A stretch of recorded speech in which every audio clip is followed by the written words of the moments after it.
Hey guys, welcome to channel exam Guruji. उम्मीद करता हूं कि आप सभी अच्छे होंगे और आप जिस किसी भी एग्जाम की प्रिपरेशन कर रहे हैं वो भी अच्छी चल रही होगी। तो गाइस, आज हम फिर एसएससी स्टेनो 2010 के पेपर के बारे में डिस्कस करेंगे। इससे पहले हम जनरल इंटेलिजेंस यानी कि रीजनिंग को डिस्कस किया था 50 क्वेश्चंस।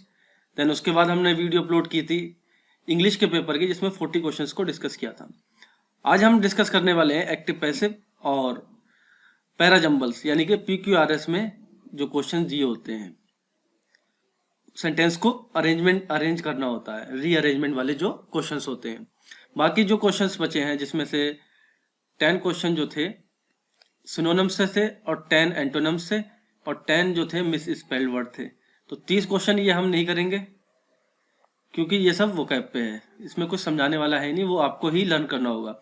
उसके बाद 25 क्वेश्चन जो थे वो क्लोज टेस्ट और पैसेज से थे, तो ये क्वेश्चन हम डिस्कस नहीं करेंगे। बाकी जो भी पार्ट था ग्रामर का या फिर फ्रेजल वर्ब वो हमने अपने वीडियो में कवर कर लिया है। तो दोस्तों, मेरी उन सभी से रिक्वेस्ट है जिन्होंने चैनल को अभी तक सब्सक्राइब नहीं किया वो प्लीज़ चैनल को सब्सक्राइब ज़रूर कर लें और सब्सक्राइब करने के बाद बराबर में बेल का आइकन जो आपको दिखेगा उस पर प्रेस करना बिल्कुल भी ना भूलें, ताकि जो हमारी तरफ से वीडियो अपलोड हो उसका नोटिफिकेशन मिलता रहे और आप वीडियो को ईजिली एक्सेस करते रहें। चलिए फिर शुरू करते हैं। तो गाइस, 171 से लेके 176 तक जो क्वेश्चन है वो है रीअरेंजमेंट से, यानी कि पीक्यूआरएस भी बोलते हैं इनको, क्योंकि इनके ऑप्शन जो है पीक्यूआरएस में दे रखे होते हैं। तो पहला क्वेश्चन है जो ही कुड नॉट राइज, ठीक है, ही कुड नॉट राइज। और इस तरीके के जो भी सेंटेंस होते हैं रीअरेंजमेंट के, तो उसके लिए हमको जो लास्ट पार्ट होता है उसको मैच करना होता है नेक्स्ट वाले पार्ट से कि वो कौन सा आएगा। तो राइज का मतलब हमें पता है क्या होता है, अप, ठीक है, खड़ा होना या इंक्रीमेंट होना किसी चीज में। तो ही कुड नॉट राइज मतलब कि वो खड़ा नहीं हो सका। अब आगे की लाइन इसको देखते हैं कौन सी मैच करती है। He tried again with all his might but to no use, मतलब कि उसने ट्राई किया दोबारा से बट उसका कोई यूज नहीं हुआ। पहला है all at once in the distance he heard an elephant, ये तो हो नहीं सकता इसके बाद, क्योंकि वो खड़ा नहीं हुआ। खड़ा होने के बाद क्या करेगा इंसान, ट्राई ही करेगा दूसरा दोबारा, या फिर वो ट्राई ना करेगा। और बाकी के दो लाइन देख लेते हैं। The next moment he was on his feet, तो ये तो मतलब कि जब उसने एफर्ट लगाया उसके बाद का है, तो ये भी नहीं हो सकता। He step into the river, ये भी नहीं हो सकता। तो जो सबसे पहला इसके बाद आएगा ही कुड नॉट राइज के बाद वो आएगा ही ट्राइड अगेन, यानी कि उसने दोबारा से ट्राई किया विद ऑल हिज माइट, मतलब उस अपनी पूरी ताकत के साथ, बट टू नो यूज, ठीक। तो क्यू वाला जो होगा यानी कि ये ऑप्शन ए और ऑप्शन बी जो है इसमें नहीं बैठेंगे। सी और डी बचे हमारे पास। आगे बढ़ते हैं। दोनों में पी है तो इसका मतलब तो इसके बाद पी ही आएगा। No use all at once in the distance he heard an elephant trumpeted, मतलब कि उसने एक आवाज सुनी जिसमें जो हाथी थे वो गरज रहे थे। तो क्यू और पी तो आएगा ही आएगा। उसके बाद देखते हैं क्या आएगा। फिर क्या हुआ, the next moment he was on his feet, मतलब उसने ट्राई किया था, उसके बाद क्या हुआ, उसको एक आवाज आई हाथियों की, तो वो क्या करेगा, खड़ा होगा, ना कि step into the river, वो तो लास्ट में आएगा, ठीक। तो वो इसके बाद आएगा आर, तो क्यू पी आर और लास्ट होगा एस। तो ऑप्शन सी जो है वो इसका करेक्ट होगा। नेक्स्ट क्वेश्चन है the next morning I found, ठीक है, वन नहीं है, आई है। I found myself somewhat refresh but very hungry, मतलब अगली सुबह अपने आप को उसने कैसा पाया, रिफ्रेश बट भूखा पाया। अब भूख होने के बाद इंसान क्या करेगा, या तो खाना खाएगा या फिर खाने की तलाश करेगा। फिर ठीक है, पी वाले में I ask him to let me help unload the vessel, ठीक है। तो पूछेगा कब इंसान किसी भी चीज के लिए, जब उसको कोई इंसान मिलेगा, तो ये तो हो नहीं सकता अभी। इसके बाद I notice I was near a large ship, ये हो सकता है क्योंकि वो कुछ सर्च करेगा, फिर खाना खाने के लिए कुछ देखेगा। Then I went at once to the captain, तो ये नहीं हो सकता first. It was unloading cargo, ये भी नहीं हो सकता। तो क्यू वाला होगा, सबसे पहला हमारा आएगा क्यू। आई नोटिस, उसने नोटिस किया, I was near a large ship, मैं एक बड़े शिप के पास हूँ। और वो शिप कैसा, अब शिप के बारे में बताना होगा। Ship it was unloading a cargo of pig iron, तो एस होगा, ठीक। फिर क्या होगा, वो शिप पे जाएगा, शिप के कैप्टन से बात करेगा, I went at once to the captain, तो आर आएगा यहाँ पे।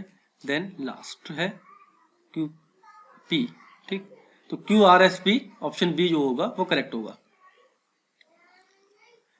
Next, the seven fish push themselves.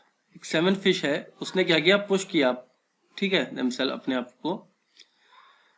फिर उसके बाद to return to their spawning ground, तो ये तो हो नहीं सकता।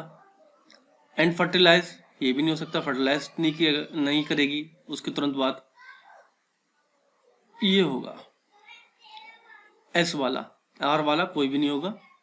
पी क्यू तो हो ही नहीं सकता क्योंकि ऑप्शन में नहीं है। आर एस वाले हैं तो but once they laid their egg, ये इसके बाद आएगा नहीं, तो केवल एस वाला ही आ सकते हैं, तो एस लिख लेते हैं यहाँ पे। उसके बाद क्यू आएगा कि पी, उसको चेक कर लेते हैं हम। दे डाइड, और डाइट मतलब मरने के लिए, तो क्या होगा अगर हम इसमें क्यू रखें एंड फर्टिलाइज देम, ये तो फिट होगा नहीं। और पी में क्या आएगा, to return their spawning ground, तो पी वाला आएगा एस पी, यानी कि ऑप्शन सी यहीं सही होगा। To return their spawning ground and fertilise them, ये भी नहीं होगा। But once they laid their egg and fertilise them, तो आर और क्यू, ऑप्शन सी।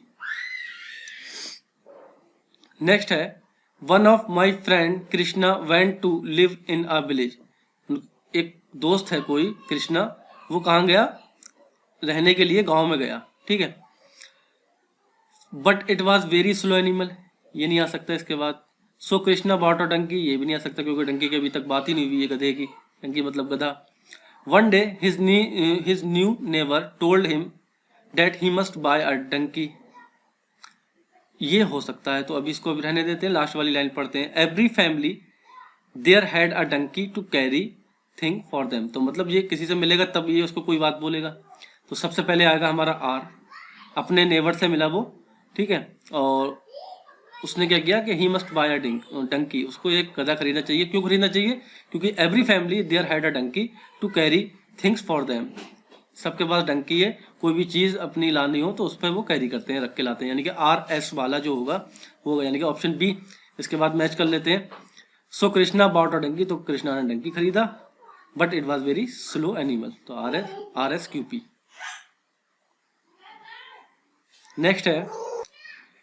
नेक्स्ट है द ओनली चॉइस यूनिवर्सिटी, ठीक है, द ओनली चॉइस का मतलब सिर्फ एक ही चॉइस बची है, यूनिवर्सिटी विल बी टू, ठीक है, यूनिवर्सिटी विल बी टू तो हो नहीं सकता इसके बाद क्योंकि कोई भी सेंस नहीं बन रहा है इसमें। अगला है ट्यूशन फीस टू मीट, तो ट्यूशन फीस टू मीट भी इसमें मैच नहीं कर रहा, the only choice tuition fee to meet, ठीक, ट्यूशन फीस किसी चीज से मिलना।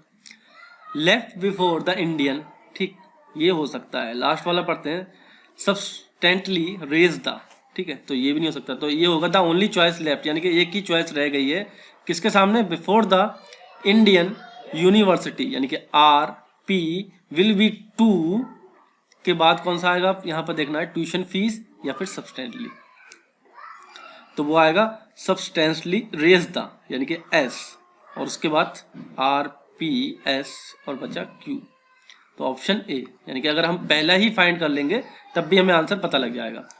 तो ये थे हमारे पैराजंबल, ठीक गाइस।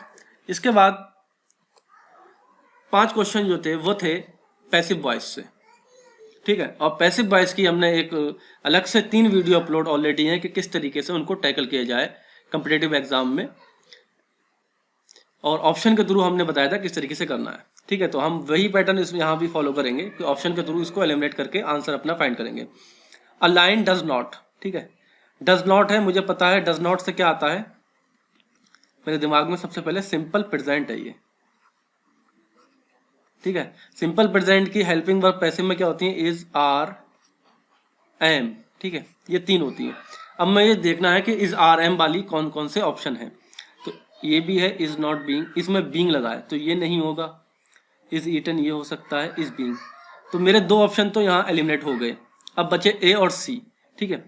तो grass is not eaten by a lion और ग्रास इज ईटन नॉट, तो वर्ब के बाद नॉट नहीं आएगा, वर्ब से पहले ही नॉट आएगा और हेल्पिंग वर्ब के बाद आएगा, यानी कि हेल्पिंग वर्ब और मेन वर्ब के बीच में नॉट आता है, तो ऑप्शन ए जो होगा वो करेक्ट होगा।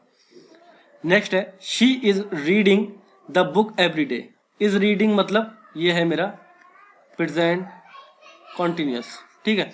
और प्रेजेंट कंटिन्यूस में इज आर एम के साथ क्या होता है, बीइंग लगा होता है पैसिव में। तो मुझे यही फाइंड करना है सबसे पहले। इस बीइंग है इसमें नहीं है, ये नहीं होगा, इसमें नहीं है, वॉज है, इसमें भी वॉज बीइंग है, नहीं होगा। तो केवल एक ही ऑप्शन यहीं से एलिमिनेट होकर हमें मिल गया, आंसर हमारा option A, the book is being read by her every day. Next question है someone saw him picking up a gun. तो सॉ क्या है, वर्ब की सेकंड फॉर्म है, इससे हमें पता लग रहा है सिंपल पास्ट है ये, ठीक है। और सिंपल पास्ट में मेरी जो हेल्पिंग वर्ब होती है वो क्या होती है, वॉज होती है या फिर वर होती है पैसिव वॉइस में।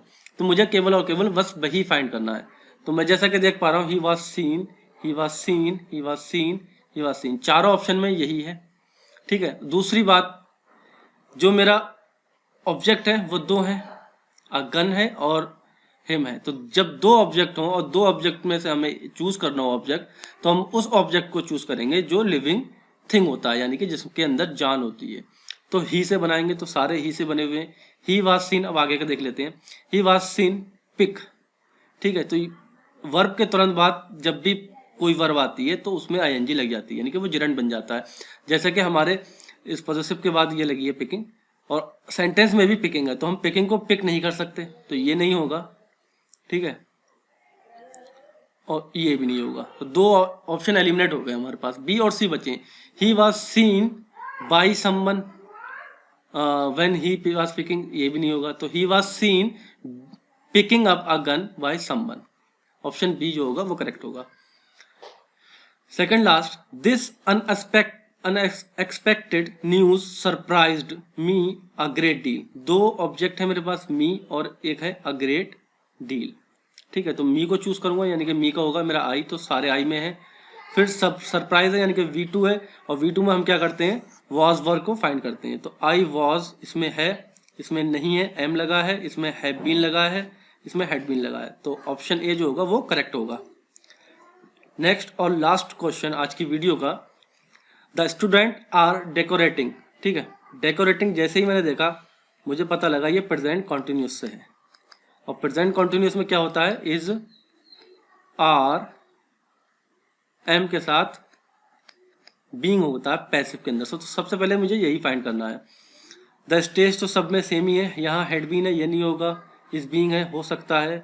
वाज डेकोरेटेड नहीं होगा, हैज बीन नहीं होगा। तो ऑप्शन बी जो होगा वो इसका करेक्ट होगा। तो गाइस उम्मीद करता हूँ कि वीडियो आपको पसंद आई होगी। वीडियो अगर आपको पसंद आई हो तो वीडियो को लाइक करें, ज़्यादा से ज़्यादा शेयर करें, ताकि ज़्यादा से ज़्यादा लोगों के पास ये वीडियो पहुँचे और वो इस तरीके से अपने क्वेश्चंस को सॉल्व करें एग्जाम में।